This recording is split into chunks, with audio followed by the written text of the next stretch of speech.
When this grandmother, Naomi, tossed her granddaughter into the river, this tiger did something incredible. 10-year-old Maya was a sweet, intelligent, and easygoing girl. Being her parents' only child, she received a lot of love from her parents, and they gave her everything she wanted. They protected her from all sorts of harm. However, since her parents couldn't go everywhere with her, Maya was left to defend herself when she was outside. But what would a 10-year-old need to defend herself from? As you may know, some kids are bullied in school, and sadly, Maya happened to be one of them, all because of what her grandma had done many years ago. The bullying started when Maya started 3rd grade. That day, she and her friend Cecilia argued over a book they had read during the weekend. When Cecilia saw that she was losing the argument and her classmates were hailing Maya as the clear winner, she decided to get even by saying something she would never have said. She told Maya that her parents were hiding a terrible secret from her. "Have you asked your mum why you have a big tiger artwork in your living room? Do you also know that your grandmother is a witch? She tried to eat your eyes when you were little. Why haven't your parents and grandfather told you? I thought your family loved you." It was from this moment that everyone in class started calling Maya the granddaughter of a witch. That day in class, it dawned on Maya that her parents never spoke about her grandmother. The house was filled with pictures of her grandfather, but there were no pictures of her grandmother. That day, when Maya got home, she went to her parents' room and told them everything that had happened in school. Maya's mother, Clara, was devastated when she heard about it. You see, Cecilia and Maya's mother were friends, and they knew a lot about each other's families. So Clara knew that Cecilia must have overheard her parents discussing the tragedy that befell Maya when she was only 3 months old. However, the little girl had changed some details just to score points during the argument. "I'm so sorry, baby, but Grandma is not a witch, and she didn't try to eat your eyes. Your grandfather and I were hoping to tell you when you turn 16, but with the current situation, I think it's time you know the truth," Maya's mother said and hugged her daughter. The next day, Maya's parents drove her to her grandfather's house. After dinner, the family sat around the table. "It's time you know the truth," Grandpa said, patting his granddaughter's shoulder. "Here is how it all happened. 14 years ago, Clara, 16, started going out with Kelvin, 25, to whom she is now married. Naomi, Clara's mother, was against this relationship because she felt Clara was young and still had her whole life ahead of her. Naomi became depressed because of Clara's choice to go out with Kelvin, and it was from this point that her mental health started to suffer. 3 months later, Clara fell pregnant.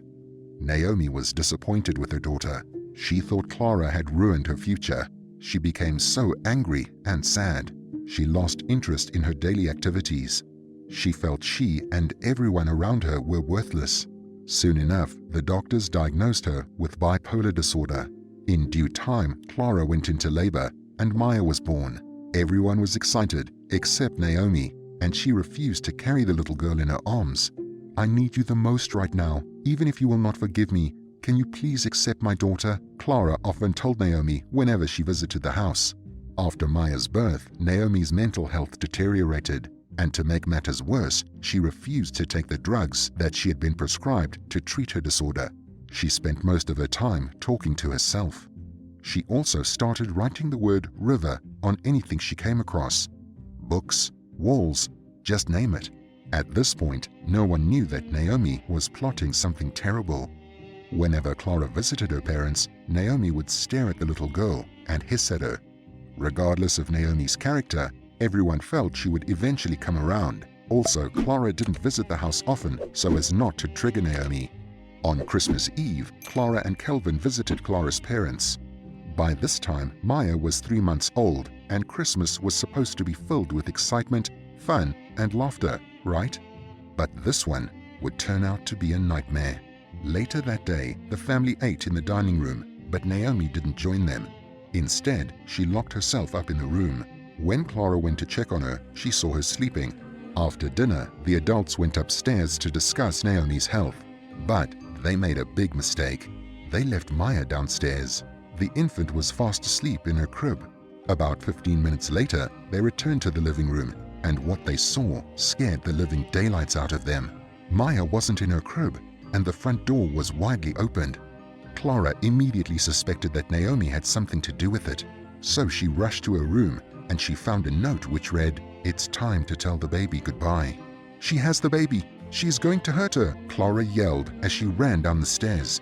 They called out to Naomi, but there was no response. Just then, Clara's dad screamed, "The river!" As soon as he said it, everyone understood what he meant. After all, since Maya's birth, Naomi had been doodling river in her notebooks, so they suspected that she had gone to the river. There was a river close to the house, so they all rushed there.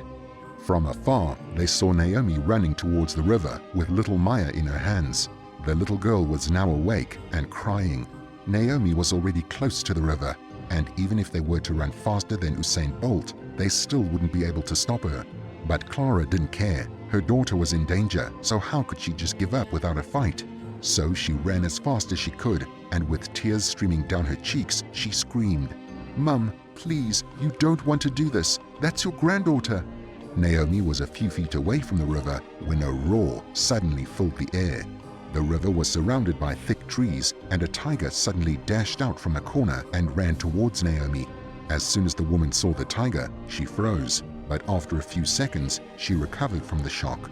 Afterward, she quickly opened her purse and brought out a lighter that she lit. Although tigers are brave animals, they are naturally afraid of flames. As soon as the tiger saw the fire from the lighter, she suddenly stopped in her tracks. Thinking she had subdued the tiger, Naomi resumed her walk towards the river.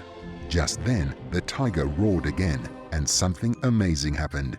This tiger placed her desire to save little Maya over her fear of the flame, so she resumed running towards Naomi. How selfless! Naomi was frightened when she saw that the tiger didn't give up, yet she didn't stop moving towards the river. As she ran, she kept turning her head sideways to look at the tiger, who was now running very fast. Finally, the tiger closed in on Naomi just as she was about to toss Maya into the river. Fortunately, her plans didn't work. Because she was filled with fear, she didn't stretch her hands far enough, so Maya fell to the bank of the river. Just then, the tiger attacked Naomi and pushed her deep into the river. The woman didn't know how to swim, so she drowned right away. Wasting no time, the tiger ran towards Maya and sniffed her as if to check if she was in good health. She grabbed Maya's shirt with her teeth and pulled her away from the riverbank. She stared at the baby for a few seconds before running back into the wild. As soon as the tiger left, Clara ran towards her daughter and hugged her passionately. She couldn't believe she had almost lost her child, and she was grateful to the tiger. She fell to her knees and in a loud pitch she said, "Hey, tiger, I know you can't hear me now, but I am so grateful and I will never forget this."